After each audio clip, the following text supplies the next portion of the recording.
let me just say that Sleepy Joe was all right, y'all. Good morning, today. good afternoon, good night, and welcome to the early morning hustle show, where I'm here to test your patience and your intelligence. Let's tap in, tap. All right, y'all. So I'm cooking while we fucking talk today, cause I got shit to do. So this was the NCAA. I can't NPCAA. Y'all know what the fuck I'm talking about. This was the conference they had today. So this was Joe Biden talking to the black people. I feel like this was his response to what Trump said last night. And we will get into Trump last night, or not what Trump said, but what was the rhetoric that was spewed last night. But one thing I want to say before I say anything else is, like, as a political scientist, it's interesting to watch just the buzzwords that people say to make to get an emotion. Like I said last night, like, giving speeches at these things is all a push an agenda, and there are buzzwords and there are things that people can say to get the people going. And I'll say Joe Biden said everything to get the people going. He talked about, first off, why is it exciting that he's getting rid of marijuana charges? He's going to make sure that those are dismissed and expunged. Yay, but why are you talking to us? Why are you telling us that? You saying we all potheads? What you saying? But he talked about giving money. He talked about HBCUs, of course, that got a cheer. He talked about healthcare. He got a cheer. Now, he did his big one on his response to black jobs. He was like, he was talking about Trump and what Trump is saying. He said, and what is he going to do, something for your black job? He said, what's a black job anyway? And then he goes on to say, Vice President of the United States, that's a black job. President of the United States, that's a black job. You go ahead, Joe. Let him know. Eat that up. He ate that little one up. I ain't gonna even lie.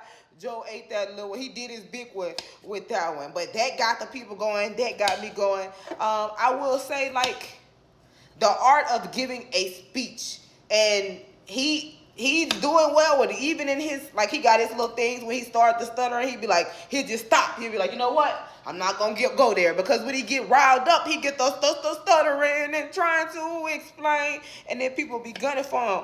But especially after today, like, I always think that Joe going down, and then we catch him on one of his lucid days, bitch. So I think that this was a great rebuttal speech, if that's what this was. I think he said more than enough to get black people invigorated to vote. He talked about how he was going to keep trying to cancel student debt, how black people have, how he's helped black people, how there's the first black Supreme Court justice under him. He's going to try to get make Roe v. Wade the standard. I can't lie. I'm not gonna lie.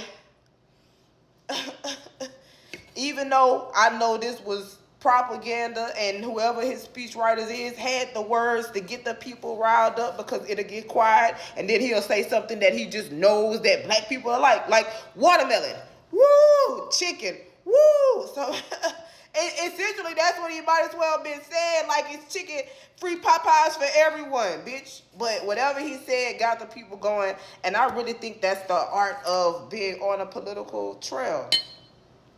He know what he talking about. I would love to see Trump in a black, in front of the NCAA, NPCAA. You know all of the alphabet boys.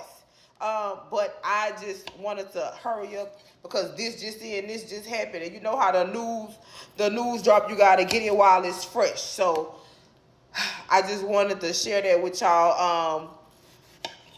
So I think my dad was telling me the Republican convention. Okay, so going back to Young Star Day, let's bring it back to the bottom of the map. Hold on. Can you hear me? Tell me what you want from me. Can you whisper?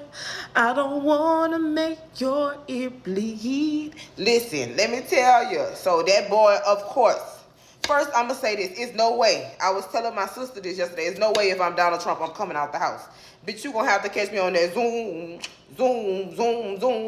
because I'm not coming outside, bitch. And if I'm coming outside, I got a fucking full bodysuit on. I got a fucking bulletproof helmet on. Bitch, I'm a fall boy. It's no way that 3 days after I got shot, bitch, I'm outside. But as a political scientist, this is a scientist. As the political scientist that I am, this is that's a bold move. He's doing what you expect Trump to do. I mean, being out there, I would have had my head bandaged even more. I won't even hold you. I promise. I'm playing it up. I'm holding my ear every time he wincing. I want to see a little blood, bitch.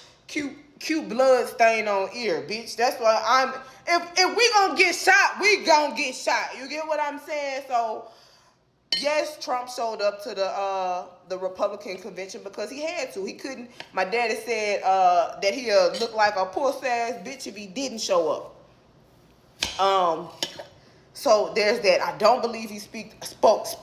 I don't believe he spoke. I did not stay long enough to see if he spoke or not because I just did not have the energy to just hear people. They like when Biden was talking, he was like, he got up there yesterday and lied. And listen, now that I'm aware of what's going on in the world and I understand, like, I want to say the hermeneutics are just how everything works, I can see all of the lies, and it's really frustrating. It's frustrating that people with such huge platforms are lying so much. It's frustrating how many uneducated people are being taken advantage of. I could see if people was voting for Trump because they liked him, but I feel like he's abusing his power in that he knows that people follow him and listen to whatever he says blindly. So even if he lying, they don't have enough common sense to actually go do the homework and check. So there's that. But my biggest question is who is going to be his running mate. I say it's going to be the little bitch from Arizona with the red on that talk like a robot, or the lady from South Dakota. But I say it got to be a lady at this point. My daddy said it got to be a man. The only thing that will work is a black man. But would nobody give a fuck about none of the black men that he would have as his running partner? So, y'all, I don't know. But this election is getting interesting. I keep thinking that Sleepy Joe gonna fall asleep. His dementia is catching up because that boy got it. I can't even hold you and act like he don't. But I think that he's grooming Kamala Harris to be the next vice president, or he understands that he has dementia and that he may lose his mind, because in his speech he was like, Kamala would make a great president as well. So he grooming her for something. He's setting something up. He making a play for something. These people, listen, one thing you gotta understand is these people don't talk for nothing. Every word they say means something on purpose. It's said to incite some type of emotion, reaction, or plant some type of, you know what I'm saying? So there's that. All right, so let's get into today's, it's Tarot Testimony Tuesday, but that's all I got for this boy. I'll wait and see when he actually does speak, what he got to say, but I think it's going to be interesting. He's doing what he should do. He got that thing on his ear, and I expect nothing less.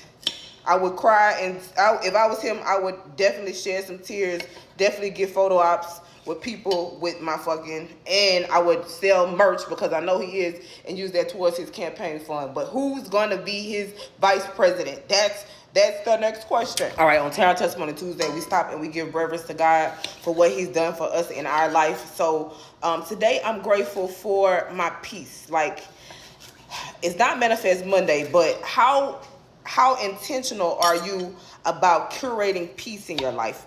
Shout out to Rashawn Miller, and I think he posted, her name is Freaknik, and she had a good post about peace, like creating your heaven on earth. Like, if you could have heaven on earth, what would it look like? What would it feel like? Create that thing, and then make sure anybody who enters your kingdom, first off, you know how I feel, so anybody who comes and tampers with it, you'll be able to identify who's the culprit messing with your peace. But don't fuck with nothing that doesn't respect your peace. I have created a place of peace and solace for myself, and I'd be damned if anybody come and take it. So, and God gave this peace to me, and so I'm grateful to God that he saw fit for me to have peace in his life. Do you know how many people in this world walk around with so much money but lack peace. So today I'm grateful for my peace, and I ask you, what are you grateful for?